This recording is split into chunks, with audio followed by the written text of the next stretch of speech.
Welcome to study time. Doctor కావాలని, వృత్తిలో విజయాలు సాధించాలని మన దేశంలో లక్షల మంది విద్యార్థులు కలలుకంటారు. కానీ ఇక్కడ మెడికల్ సీట్లు తక్కువగా ఉండి పోటీ ఎక్కువగా ఉండడంతో విదేశాలలో ఎంబీబీఎస్ పూర్తి చేయాలని కోరుకుంటారు. అయితే విదేశాలలో ఎంబీబీఎస్ పూర్తి చేసినా, మన దేశంలో ఎంబీబీఎస్ పూర్తి చేసినా కూడా విద్యార్థులందరూ నేషనల్ ఎగ్జిట్ టెస్ట్ వ్రాయటం ద్వారా మాత్రమే మన దేశంలో డాక్టర్గా ప్రాక్టీస్ చేయాల్సి రావటం విదేశాలలో ఎంబీబీఎస్ చేసే విద్యార్థులకు అద్భుత అవకాశం. అయితే ఏ దేశంలో చదవాలి, ఏ యూనివర్సిటీలో చదవాలి, హాస్టల్స్ సేఫ్టీ ఎలా, ఇటువంటి అనేక విషయాలు తెలుసుకోవాలని ఉంటుంది. వీటన్నింటికీ సమాధానమే జార్జియాలోని అకాకి సెర్తెలి స్టేట్ యూనివర్సిటీ. అంతర్జాతీయ విద్యా ప్రమాణాలను కలిగి ఉన్న ఈ యూనివర్సిటీలో ఎంబీబీఎస్ చేసేందుకు హైదరాబాద్ పంజాగుట్టలో భాగ్యలక్ష్మి ఎడ్యుకేషనల్ సర్వీసెస్ వారి సహాయంతో ఏమాత్రం ఇబ్బంది పడకుండా జార్జియాలోని ఈ యూనివర్సిటీలో జాయిన్ కావచ్చు. 17 సంవత్సరాలుగా ఉత్తమ సేవలు అందిస్తూ విద్యార్థుల తల్లిదండ్రుల వల్లే కొండంత అండగా యూనివర్సిటీ గురించి, అడ్మిషన్ ప్రాసెస్ గురించి వివరాలు అందించి ఏటీఎస్లో అనగా అకాకి సెర్తెలి స్టేట్ యూనివర్సిటీలో జాయిన్ అయ్యేలా సహాయం చేసే ఈ సంస్థకు ISO 9001:2015 లభించడం భాగ్యలక్ష్మి ఎడ్యుకేషనల్ సర్వీసెస్ సొంతం. ఇండియాలో మరియు జార్జియాలో రిజిస్టర్డ్ కంపెనీ తెలుగు విద్యార్థులను మొట్టమొదటిసారిగా జార్జియా యూనివర్సిటీలకు పరిచయం చేసిన సంస్థ కూడా ఇదే. అకాకి యూనివర్సిటీ జాతీయ అధికార ప్రతినిధి Bhagyalakshmi educational services doctor BNSS Prasad, managing director, సలహాలు సూచనలు ఇప్పుడు తెలుసుకుందాం. డాక్టర్ గారు నమస్తే అండి. నమస్తే అండి. ఇప్పుడు మనం ఎక్కడ చూసినా విదేశీ విద్య విషయంలో జార్జియా పేరు ఎక్కువ వినిపిస్తుంది. జార్జియాకు అంత ప్రాధాన్యత రావడానికి గల కారణాలేంటి? గుడ్ ఈవినింగ్ అండి. సో మీరన్నది వాస్తవమే. సో ఇప్పుడున్న పరిస్థితిలో ఎంబీబీఎస్ అబ్రాడ్ విషయంలో ఎక్కడ చూసినా కానీ ఆల్ ఇండియా వైస్ జార్జియా మాటనే వినబడుతున్నది. ఎందుకంటే మనకు 2019 సెప్టెంబర్ 25 కన్నా ముందు మనకు మెడికల్ కౌన్సిల్ ఆఫ్ ఇండియాలో చదివే స్టూడెంట్స్కు, అబ్రాడ్లో చదివే స్టూడెంట్స్కు రెస్పాన్సిబిలిటీగా ఉండేది. సో కానీ 2019 సెప్టెంబర్ 25 తోటి మెడికల్ కౌన్సిల్ ఆఫ్ ఇండియా వెళ్ళిపోయి దాని ప్లేస్ లోపల NMC నేషనల్ మెడికల్ కమిషన్ వచ్చింది. నేషనల్ మెడికల్ కమిషన్ అంటే ఇది WFME అంటే వరల్డ్ ఫెడరేషన్ ఆఫ్ మెడికల్ ఎడ్యుకేషన్కి సంబంధించిన ఏజెన్సీకి సంబంధించిన అక్రిడిటెడ్ వచ్చేసి ఇప్పుడు మనకు నేషనల్ మెడికల్ కమిషన్. సో ఈ నేషనల్ మెడికల్ కమిషన్ ఫామ్ అయిన తర్వాత ఫస్ట్ అఫీషియల్గా మనకు ఒక అఫీషియల్ గెజెట్ అనేది రిలీజ్ చేసింది. అది లాస్ట్ ఇయర్ 2021 నవంబర్ 18 నాడు అఫీషియల్గా గెజెట్టే రిలీజ్ చేసింది. సో ఈ రిలీజ్ చేసిన తర్వాత ఇండియన్ స్టూడెంట్స్కు ఏ విధంగా కరికులం ఉండాలి, ఇండియన్ స్టూడెంట్స్ ఏ విధంగా చదవాలి అని అన్ని పేజెస్ పొందుపరుస్తూ దానికి సంబంధించింది ఎట్ ద సేమ్ టైం మనకు ఫారెన్ మెడికల్ గ్రాడ్యుయేట్స్కి సంబంధించి ఒక 5 పేజెస్ని వాళ్ళు అందులో పొందుపరిచారు. సో అంటే మన నేషనల్ మెడికల్ కమిషన్ కానీ భారత ప్రభుత్వం యొక్క ముఖ్య ఉద్దేశం ఏమిటి అంటే మీరు ఎంబీబీఎస్ అబ్రాడ్లో చదవడానికి అర్హత ఉన్నది, చదవచ్చు. కానీ చదివేటప్పుడు మీరు తీసుకోవాల్సిన నియమ నిబంధనలు కానీ, రూల్స్ రెగ్యులేషన్స్ కానీ ప్రపంచంలో ఉన్న ఏ కంట్రీస్కి పోయినా మీరు చదవచ్చు. కానీ చదివేటప్పుడు మీరు అక్రిడేటెడ్ బాడీస్ కానీ, ఏజెన్సీస్ ఏంటిది, అక్కడ రికగ్నేషన్స్ ఎలా ఉన్నవి, తర్వాత అక్కడ డ్యూరేషన్ ఎలా ఉంది, తర్వాత ఇంటర్న్షిప్ ఎలా ఉంది, తర్వాత మీడియం ఆఫ్ ఇన్స్ట్రక్షన్ ఎలా ఉంది, తర్వాత అక్కడ రూల్స్ అండ్ రెగ్యులేషన్స్ ప్రకారం రిజిస్ట్రేషన్ అవుతున్నారా లేదా, ఇవన్నీ కూడా మనకు ఒక 5 పేజెస్కి సంబంధించిన ఒక అఫీషియల్గా జీవో రిలీజ్ చేసింది. సో అంటే ఇంకా 1 ఇయర్ కూడా కాలేదు మనకు నేషనల్ మెడికల్ కమిషన్ సంబంధించిన అఫీషియల్ గెజెట్ వచ్చి 1 ఇయర్ కూడా కాలేదు. సో ఈ విధంగా చూస్తే అందరు కూడా కన్ఫ్యూజన్లో పడిపోయారు. అంతకన్నా ముందు ఒక పారామీటర్, ఏ పారామీటర్ మీద వెళ్ళి చదవాలి, డ్యూరేషన్ ఎంత ఉండాలని దాని మీద ఎవరికి కూడా అవగాహన లేదు. కానీ ఈ రూల్స్ అండ్ రెగ్యులేషన్స్ పెట్టిన తర్వాత అందరి ఫోకస్ అంతా కూడా నేషనల్ మెడికల్ కమిషన్ గెజెట్ మీద ఉన్నది. ఎందుకంటే నేషనల్ మెడికల్ కమిషన్ గెజెట్కి అనుగుణంగా ఒకవేళ మన మెడికల్ ఎడ్యుకేషన్ ఆ కంట్రీకి సంబంధించింది కానీ, ఆ యూనివర్సిటీకి సంబంధించింది కానీ కాకపోతే ఇండియాకు వచ్చిన తర్వాత ప్రాక్టీస్ కానీ, PG కానీ చేయడానికి అర్హత లేదు. సో వచ్చిన తర్వాత మనం నెక్స్ట్ ఎగ్జామ్ అంటే నేషనల్ ఎగ్జిట్ టెస్ట్, అది మనకి ఇండియాలో ఎంబీబీఎస్ చేసిన, అబ్రాడ్లో ఎంబీబీఎస్ చేసిన కామన్గా ఒక ఎంట్రన్స్ టెస్ట్ పెట్టబోతున్నారు. Eligibility to practice in India as well as to get PG admission in India. For both purpose single exam is going to be introduced next year onwards. So అది రాయడానికి eligibility లేదు. First neat మనకు introduce చేసినప్పుడే next కూడా introduce చేశారు. Neat అంటే entry to MBBS, eligibility to entry to MBBS. Exit ఎలా కావాలో కూడా చెప్పారు. సో నేషనల్ ఎగ్జిట్ టెస్ట్ రాసిన తర్వాతనే రిజిస్టర్డ్ మెడికల్ ప్రాక్టీషనర్ కింద పరిగణలోకి తీసుకోబడతారు. సో ఎలా వెళ్ళాలి, ఎలా బయటికి రావాలి అన్న దానికి సంబంధించిన రూల్స్ అండ్ రెగ్యులేషన్స్ పెట్టారు. సో దానికి అనుగుణంగా మనము స్టూడెంట్ని మనము ఆ రూల్స్ అండ్ రెగ్యులేషన్స్ పాటిస్తున్న కంట్రీకి పంపిస్తే స్టూడెంట్ సేఫ్గా ఉంటాడు. ఇండియాకి వచ్చిన తర్వాత ప్రాక్టీస్ కానీ పీజీ కానీ చేసుకోవడానికి కానీ నెక్స్ట్ ఎగ్జామ్ రాయడానికి ఎలిజిబిలిటీ ఉంటుంది. సో ఈ విధంగా చూస్తే మనకు మేజర్గా ఎంబీబీఎస్ అబ్రాడ్ విషయంలో చాలా కంట్రీస్ ఉన్నాయి. మనకు దాదాపు 210 కంట్రీస్ ఉన్నాయి. దానిలో అన్ని క్రైటీరియాలు అన్నీ కూడా ఐసోలేట్ చేసుకుంటూ వస్తే మనకు European countries, Asian countries, central American countries కొన్ని ఉన్నాయి. త్రీ డివైడ్ చేసుకోవచ్చు. అందులో సెగ్రిగేట్ చేసిన తర్వాత Asian countries and European countries మాత్రం ఉంటాయి. సో ఇందులో ఏది సూటబుల్ అవుతుంది అన్న విషయంలో మనకు నేషనల్ మెడికల్ కమిషన్ గెజెట్టే విషయంలో 4th పాయింట్ అనేది చాలా డిస్కషన్ అవుతుంది, డిబేట్ కూడా జరుగుతున్నది ఆల్ ఇండియా లెవెల్లో. అండ్ ఇంటర్నేషనల్ స్టూడెంట్స్ కూడా దీని మీద ఆసక్తిగా డిబేట్ చేస్తున్నారు. యూట్యూబర్స్ కావచ్చు, కన్సల్టెంట్స్ కావచ్చు, రిప్రజెంటేటివ్స్ కావచ్చు, ఎవరికి వాళ్ళు కూడా ఇంటర్ప్రిట్ చేసుకుంటున్నారు. ఇది మా కంట్రీ మాత్రమే సూటబుల్ అవుతున్నది, రష్యా మాత్రమే సూటబుల్ అవుతున్నది, జార్జియా మాత్రమే సూటబుల్ అవుతుంది, ఫిలిప్పీన్స్ మాత్రమే సూటబుల్ అవుతున్నది. ఎవరికి వాళ్ళు ఇంటర్ప్రిట్ చేసుకుంటున్నారు. కానీ నిజంగా సూటబుల్ అవుతున్నదా లేదా అనేది ఒక కన్సల్టెంట్ కాదు, ఇంకా ఎవరు స్టూడెంట్ కాదు చెప్పాల్సింది. ఆ ఏజెన్సీస్ ఏం చెప్తున్నాయి, ఇంటర్నేషనల్ ఏజెన్సీస్ ఏం చెప్తున్నాయి. సపోజ్ మన ఇండియా విషయం లోపల మనకు ఈ మనకు WFME world federation of medical education గుర్తించిన సంస్థ వచ్చేసి నేషనల్ మెడికల్ కమిషన్. సో ఈ నేషనల్ మెడికల్ కమిషన్ ఏం చెప్తున్నది, తర్వాత మనం ఏదైతే కంట్రీకి పోయి చదువుకుంటున్నామో ఆ కంట్రీ యొక్క లా ఎలా ఉన్నది, తర్వాత ఆ కంట్రీలో ఉన్న ఇండియన్ ఎంబసీ ఏం చెప్తున్నది, ఈ మూడింటిని పరిగణలోకి తీసుకొని ఆ దేశాన్ని చూస్ చేసుకుంటే అతనికి జీవితాంతం ప్రాబ్లం ఉండకూడదన్న ఉద్దేశంతో మాకు ఈ విధంగా చూసుకుంటే అన్ని విషయాలలో జార్జియా మాత్రమే సూటబుల్ అవుతుంది మేము చెప్పగలమండి. అంటే ఒక స్టూడెంట్ విదేశీ వైద్య విషయంలో జార్జియాలో యూనివర్సిటీని సెలెక్ట్ చేసుకునేటప్పుడు ఏ ప్రాతిపదికన చూస్ చేసుకోవాల్సి వస్తుంది? సో జార్జియాలో MBBS చూస్ చేసుకునే విషయంలో ఫస్ట్ వీళ్ళకు మన దగ్గర NMC ఉంది, నేషనల్ మెడికల్ కమిషన్ ఉన్నది. ఒకవేళ ఆంధ్రప్రదేశ్లో అయితే NTR యూనివర్సిటీ ఉంది, లేకపోతే మన తెలంగాణలో అయితే కాళోజీ నారాయణరావు యూనివర్సిటీ ఉన్నది. సో ఏదన్నా ప్రాబ్లం వచ్చినా ఏమున్నా కానీ ఇమ్మీడియట్గా ఇన్ఫర్మేషన్ అనేది స్టూడెంట్కి ఈజీగా రీచ్ అవుతుంది. కానీ ఇంటర్నేషనల్ లెవెల్లో ఎలా రికగ్నైజ్ చేయాలి, అసలు రికగ్నైజింగ్ బాడీస్ ఏంటిది, ఎలా అన్న దాని మీద మనం చూసుకోవాలి. సో ఫస్ట్ యూనివర్సిటీ సెలెక్ట్ చేసుకునే విషయంలో ఫస్ట్ అఫీషియల్గా ట్రస్టెడ్ వెబ్సైట్ వచ్చేసి WDOMS.org, అంటే world directory of medical schools. ఇది మాత్రమే ఖచ్చితంగా వెరిఫై చేసుకోవాల్సిన ట్రస్టెడ్ వెబ్సైట్. దీన్ని దీని స్పాన్సర్స్ కూడా ECFMG ఉన్నది, మెడికల్ కౌన్సిల్ ఆఫ్ కెనడా ఉన్నది, ఆస్ట్రేలియన్ మెడికల్ కౌన్సిల్ ఉన్నాయి. అలా ప్రపంచంలో ఉన్న పెద్ద పెద్ద దేశాలకు సంబంధించిన సంస్థలు దీన్ని స్పాన్సర్ చేస్తున్నాయి. అంటే ఇంతకన్నా అఫీషియల్, ఇంతకన్నా ట్రస్టెడ్ వెబ్సైట్ ఇంకోటి లేదు. సో మళ్ళీ చెప్తున్నాను, WDOMS.org. ఇందులో క్లిక్ చేసిన తర్వాత అందులో లిస్ట్ ఆఫ్ కంట్రీస్ ఉంటాయి. ఆ స్పెసిఫిక్ కంట్రీలో కూడా లిస్ట్ ఆఫ్ యూనివర్సిటీస్ అన్నీ కూడా అందులో ఉంటాయి. సో అందులో సపోజ్ జార్జియాలో చూస్ చేసుకుందాం అనుకున్నాను. ఆ కంట్రీ జార్జియా చూస్ చేసుకుంటే ఆపరేషనల్, నాన్ ఆపరేషనల్ 2 ఆప్షన్స్ వస్తాయి. దానిలో ఆపరేషనల్ క్లిక్ చేస్తే ఇప్పుడు ఫంక్షనింగ్ ఉన్న యూనివర్సిటీస్ అని వస్తాయి. ఆ యూనివర్సిటీకి సంబంధించిన లింక్ కూడా అక్కడ పొందుపరచబడుతుంది. దాన్ని క్లిక్ చేయగానే మనకు దానికి సంబంధించిన డేటా మొత్తం వస్తుంది. అంటే దాని ప్రోగ్రామ్ డీటెయిల్స్ ఏంది, మీడియం ఆఫ్ ఇన్స్ట్రక్షన్ ఏంటిది, తర్వాత ఎప్పుడు స్టార్ట్ అయింది, అందులో మెడికల్ డిపార్ట్మెంట్ ఎప్పుడు ఎస్టాబ్లిష్ అయింది, దాంతో మనం ఎస్టిమేషన్ వేసుకోవచ్చు ఎన్ని పాస్అవుట్ బ్యాచెస్ ఉన్నాయి, ఎన్ని సంవత్సరాలు వీళ్ళు మెడికల్ డిపార్ట్మెంట్ నడుపుతున్నారు, అది పబ్లికా ప్రైవేటా అని చూసుకోవచ్చు. దాని తర్వాత ప్రోగ్రామ్ డీటెయిల్స్ తర్వాత లాస్ట్కి వచ్చేసి 4 పాయింట్స్ లోపల లాస్ట్ స్పాన్సర్స్ అని ఉంటుంది. ఆ స్పాన్సర్స్ లోపల మనకు కంపల్సరీగా చూసుకోవాల్సిన స్పాన్సర్ క్లిక్ చేయగానే ఆ యూనివర్సిటీకి సంబంధించిన అందులో స్పాన్సర్ మీద క్లిక్ చేయగానే మీకు అందులో దానికి ఇంటర్నేషనల్ ఏజెన్సీస్ తోటి రికగ్నేషన్స్ ఎలా ఉన్నాయో తెలుస్తాయి. సపోజ్ ECFMG USA రికగ్నేషన్ ఉంటేనే మనకు USMLE రాయడానికి ఎలిజిబిలిటీ ఉంటుంది. సో ఇది మీడియేటర్ అంటే ఇంటర్నేషనల్ మెడికల్ గ్రాడ్యుయేట్స్కు USMLE రాయడానికి ఇది మీడియేషన్ వచ్చేసి ECFMG ఉండదు. సో అదేవిధంగా మెడికల్ కౌన్సిల్ ఆఫ్ కెనడా కూడా అందులో ఉంటుంది. సో ఈ 2 ఏజెన్సీస్ యొక్క లిస్టెడ్ ఆ స్పాన్సర్ నోట్లో ఉంటే మీరు కళ్ళు మూసుకొని దాన్ని చూస్ చేసుకోవడానికి అవకాశం ఉంటుంది. అంటే first criteria to select A university through this official website.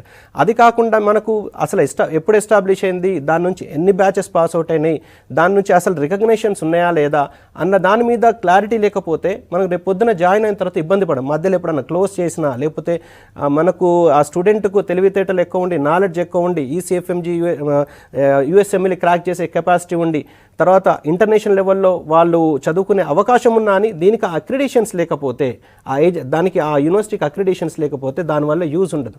So ఎలాగూ మనం బయటికి వెళ్ళి చదువుతున్నాం, ఇవన్నీ పారామీటర్స్ అన్నీ కూడా కరెక్ట్గా చూస్ చేసుకొని సెలెక్ట్ చేసుకుంటే స్టూడెంట్ యొక్క భవిష్యత్ బాగుంటుందని మా ఉద్దేశం.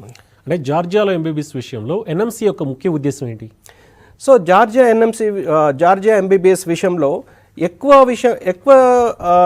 ఎన్ఎంసీ ఎక్కువ ఫోకస్ జార్జియానే పెడుతుంది. అంటే జార్జియానే సూటబుల్ అవుతున్నదని చెప్పకనే చాలా విషయాలలో చెప్తున్నది.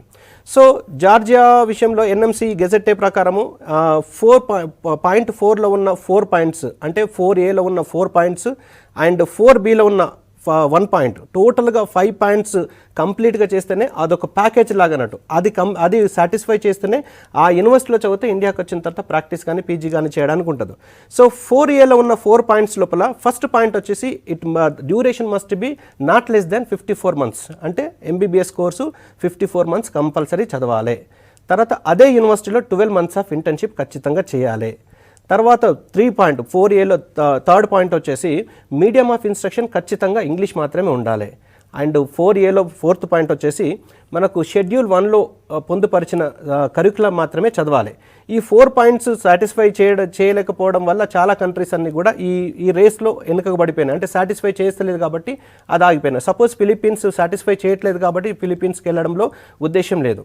నెక్స్ట్ 4B పాయింట్ విషయం లోపల ఇది చాలా ఇంపార్టెంట్. ఎందుకంటే ఈ 4B ఏంటంటే ఎక్కడైతే మనము ఎంబీబీఎస్ చదివినామో అక్కడ ప్రొఫెషనల్ రెగ్యులేటరీ బాడీ తోటి రిజిస్టర్డ్ అయి ఉండాలి, లేదా అక్కడి పౌరులకు అక్కడ ఎంబీబీఎస్ చేసిన ఎవరు డాక్టర్స్తో సమానంగా ప్రాక్టీస్ చేయడానికి అనుమతి ఉండాలి. సో దీనికి సంబంధించి రూల్స్ అండ్ రెగ్యులేషన్స్ మనకు మన ఎన్ఎంసీతో పాటు అక్కడి కంట్రీతో పాటు మన ఎంబసీ ఇన్ జార్జియా దాన్ని కూడా మన ఇండియన్ ఎంబసీ ఇన్ జార్జియాను కూడా వెరిఫై చేసుకోవాలి.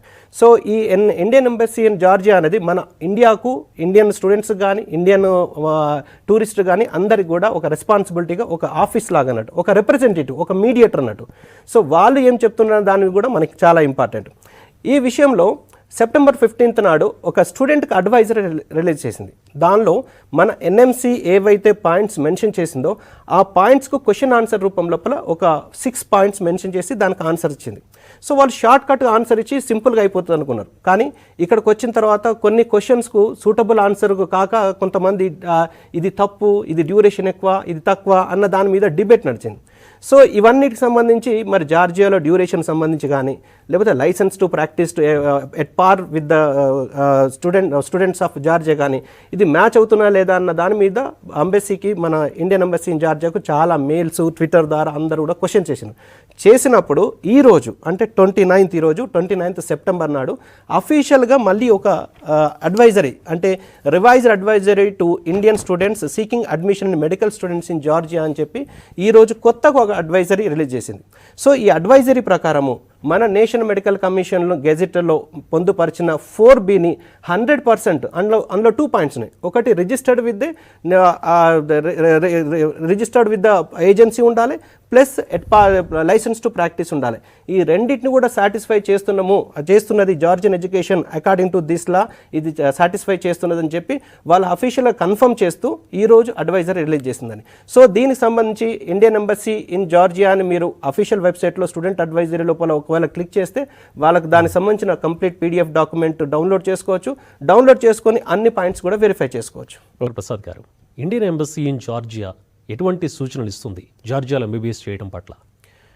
So Indian embassy in Georgia అనేది మనకు ఇండియా నుంచి వెళ్ళి ఎంబీబీఎస్ చదివి అక్కడ జార్జియాలో స్టడీ చేయడానికి వెళ్తున్న స్టూడెంట్స్కు సూచనలు అడ్వైజరీస్ ఇవ్వగలదు. సో ఈ విషయంలో ఈరోజు 29th September ఇచ్చిన అడ్వైజరీ ప్రకారము వాళ్ళు చక్కగా అంటే మనకు ఎంబీబీఎస్ అక్కడ చేయడానికి సూటబుల్ అవుతుందని క్లియర్ కట్గా వాళ్ళు చెప్పడం జరిగింది. సో ఏ విధంగానంటే ఇండియాలో ఏ విధంగానైతే ఇప్పటివరకు ఉన్న సిస్టమ్ ప్రకారం ఇండియాలో ఎంబీబీఎస్ అయిపోయిన తర్వాత మనం స్టేట్ కౌన్సిల్ మెడికల్ కౌన్సిల్లో రిజిస్టర్ చేసుకుంటే వాళ్ళు ప్రాక్టీస్ చేసుకోవడానికి అర్హత. ఒకవేళ ఏ స్టేట్లో ప్రాక్టీస్ చేయాలంటే ఆ స్టేట్కి వెళ్ళి రిజిస్ట్రేషన్ చేసుకోవాలి. ఆల్ ఇండియాలో ఒకవేళ ప్రాక్టీస్ చేయాలంటే నేషనల్ మెడికల్ కమిషన్లో రిజిస్టర్ చేసుకోవాలి. ఎటువంటి లైసెన్సింగ్ ఎగ్జామ్ కానీ ఎటువంటి కోర్సులు కానీ చేయాల్సిన అవసరం లేదు. ద సేమ్ సిస్టమ్ జార్జియా కూడా ఫాలో అవుతున్నది. ఎందుకంటే మనం కూడా యూకే నుంచి కరికులం తీసుకున్నాం, జార్జియా కూడా యూకే నుంచి కరికులం తీసుకున్నాం. అకార్డింగ్ టు దిస్ కరికులము ఇండియాలో ఏ విధంగానైతే ఎటువంటి ఎగ్జామ్ లేకుండా మనం రిజిస్టర్డ్ అథారిటీ బాడీలో రిజిస్టర్ చేసుకుంటే ప్రాక్టీస్ ఏ విధంగా చేయగలమో జార్జియాలో చదివిన తర్వాత కూడా అక్కడ ప్రాక్టీస్ చేయడానికి అర్హత ఉన్నది. సో దీనికి సంబంధించి ఒక 2 questions. Does an Indian MD student get registered under any professional regulatory body or otherwise under any institution that is competent to grant a licence at par with the citizens of Georgia అనేది ఒక మనకు NMC గెజెట్లో పొందుపరిచిన ఒక question లాగా వీళ్ళు పంపించారు. So ఇక్కడ agency అంటే WFME అంటే world federation of medical education అనేది త్రూ అవుట్ ది వరల్డ్ ప్రతి కంట్రీకి అక్కడ రెగ్యులేటరీ బాడీ ఏదనేది వాళ్ళు అక్రిడిట్ చేస్తుంది. సో ఈ విధంగా చూసుకుంటే మనకు అక్రిడిటెడ్ అయిన ఏజెన్సీ వచ్చేసి NMC నేషనల్ మెడికల్ కమిషన్. అదేవిధంగా జార్జియాలో అక్రిడిటెడ్ ఏజెన్సీ వచ్చేసి NCEQE national centre for education quality enhancement. ఇది WFME గుర్తించిన సంస్థ. సో ఒక యూనివర్సిటీ అది NCEQలో రిజిస్టర్డ్ అయి ఉండి ఆ NCEQ ఆల్రెడీ WFMEలో రిజిస్టర్డ్ అయి ఉన్నది కాబట్టి మీ డిగ్రీ అనేది గ్లోబల్లీ వ్యాలిడ్ అని చెప్తున్నది. సో ఆ విధంగా ఉన్న యూనివర్సిటీలో చదవడం వల్ల registered by the ministry of education and science of జార్జియాలో రిజిస్ట్రేషన్ చేసుకోవచ్చు. అంటే మీరు డిగ్రీ అయిపోయిన తర్వాత మీ జస్టిస్ హౌస్ మినిస్ట్రీ లోపల మీరు రిజిస్ట్రేషన్ చేసుకొని మినిస్ట్రీ ఆఫ్ ఎక్స్టర్నల్ అఫైర్స్ తోటి అపోస్టల్ చేసుకుంటే that itself it acts as a licence to practice in Georgia అని క్లియర్ కట్గా చెప్తున్నది.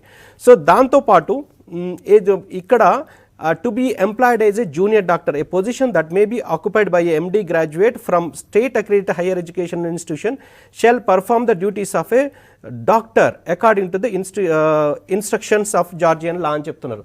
సో జూనియర్ డాక్టర్ లాగా కూడా పనిచేసుకోవచ్చు. అంటే మన స్టూడెంట్స్ కానీ లోకల్ స్టూడెంట్స్ కానీ MBBS చదివిన MD మెడికల్ డాక్టర్ ప్రోగ్రామ్ చేసిన అక్కడి లోకల్ స్టూడెంట్స్ కానీ లేకపోతే ఇంటర్నేషనల్ స్టూడెంట్స్ కానీ అందరికి కూడా MBBS అక్కడ MD మెడికల్ డాక్టర్ ప్రోగ్రామ్ చేసిన తర్వాత ఒక ఆప్షన్ వచ్చేసి జూనియర్ డాక్టర్ లాగా పనిచేయచ్చు అని చెప్తున్నది.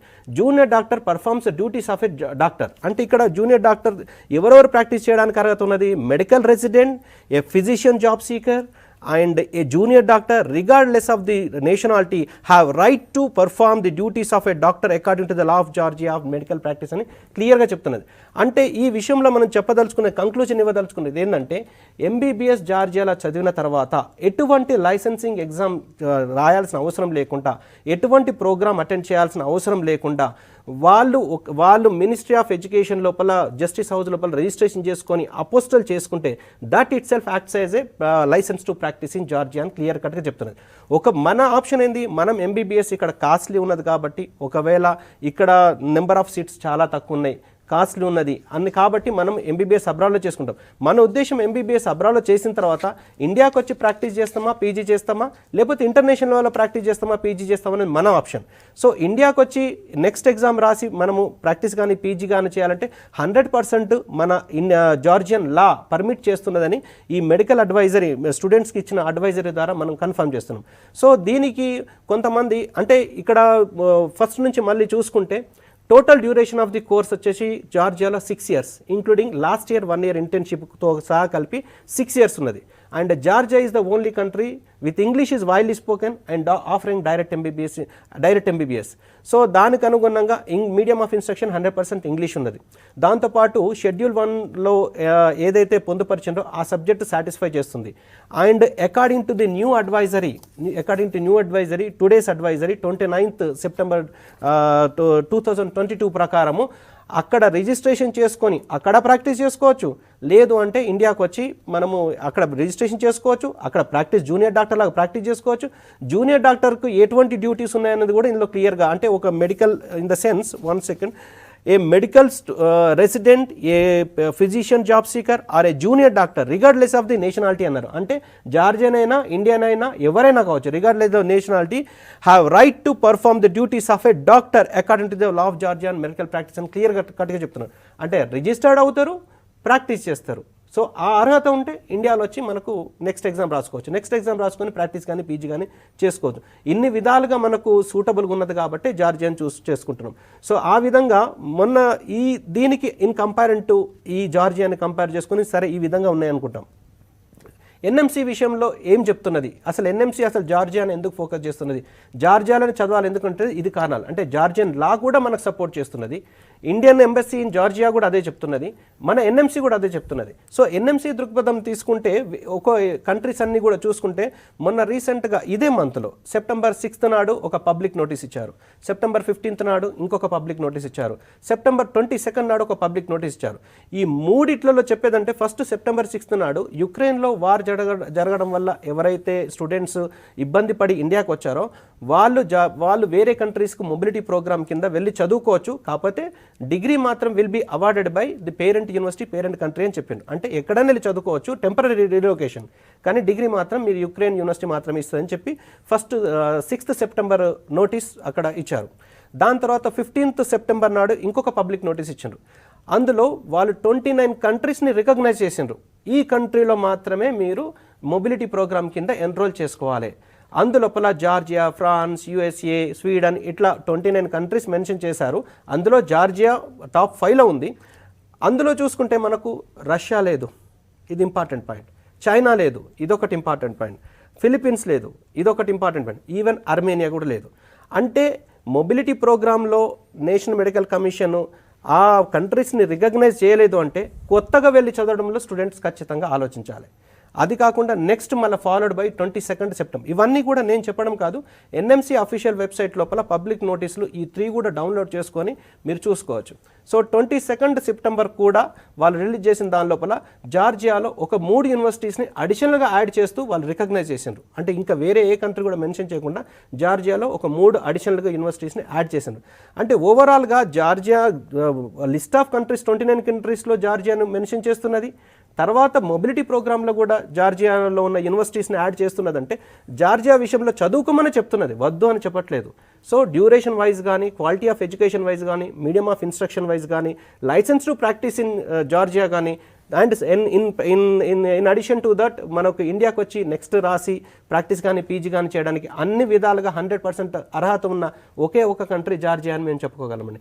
ఇంకా ఫర్దర్గా దీనికి సంబంధించిన ఈ అడ్వైజరీ గురించి కానీ, లేకపోతే ఈ రోజు వచ్చిన అడ్వైజరీ గురించి కానీ, లేకపోతే ఎన్ఎంసీ రిలీజ్ చేసిన పబ్లిక్ నోటీస్ గురించి కానీ, జార్జియాలో మన మెడికల్ స్టూడెంట్స్కి వెళ్ళి చదువుకోవడానికి, లేకపోతే ఇంటర్నేషనల్ స్టూడెంట్స్కు, లోకల్ స్టూడెంట్స్కు ఏ విధంగానైతే వాళ్ళు లాస్ పొందుపరుచుకున్నారో వాళ్ళ కాన్స్టిట్యూషన్లో వాళ్ళకు జార్జియన్ లా మెడికల్ ప్రాక్టీస్ అనే సపరేట్గా వాళ్ళకు ఒక లా ఉంది. ఆ లాలో 126 పేజెస్ ఉన్నాయి, అందులో 101 ఆర్టికల్స్ ఉన్నాయి. అందులో చాప్టర్ 1లో జూనియర్ డాక్టర్ అంటే డెఫినేషన్ వాళ్ళు మెన్షన్ చేశారు. And chapter 2 and 17C article 17Cలో కూడా ఎంబీబీఎస్ ఇంటర్నేషనల్ విషయంలో, ఎంబీబీఎస్ లోకల్ విషయంలో ఏమేమి అర్హతలు ఉన్నాయి, ఏం చేయగలడు అన్న దాని మీద పూర్తిగా కూడా వాళ్ళ లా కూడా మనకు సపోర్ట్ చేస్తున్నది. కాబట్టి మేము జార్జియాని చూస్ చేసుకోవడం జరిగిందండి. Okay, thank you doctor Prasad గారు. ఇది వాళ్ళ study time. Keep watching TV5.